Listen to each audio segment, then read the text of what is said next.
Lisa. What can I say? From your years in the cabinet here in Ottawa to your years in the opposition benches, you always stood with us and with forestry workers and forestry communities.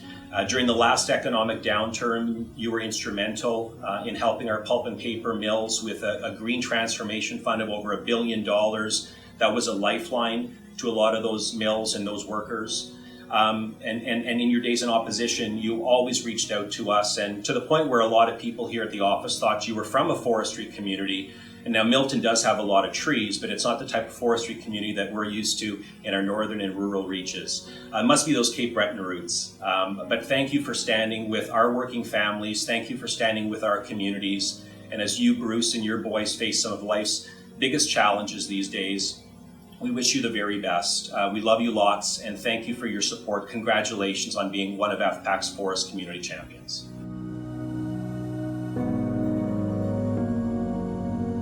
You know, it was 12 years ago when I first became the Minister of Natural Resources, and at the time we were focused on an economic downturn. So my interaction with the forestry community was because of devastation, either through the mountain pine beetle or through the fact that we were going to be going through some rough times in terms of the economy and how would we best support the forest industry.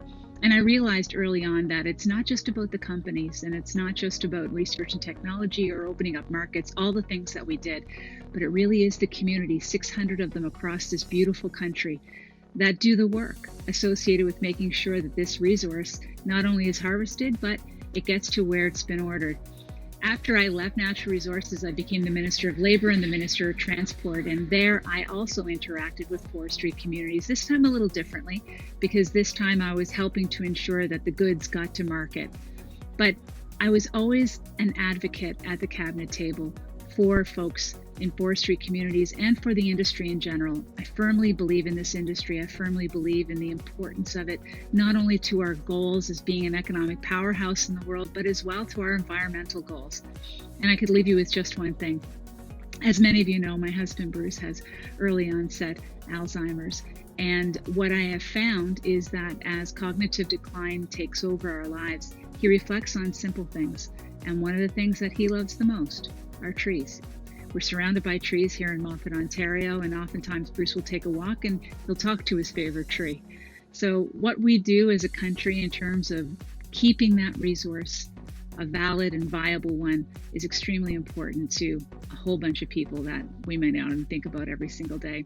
Thank you once again for naming me a forestry community partner and a forestry community champion. I'm delighted and honored, and I wish you all the best.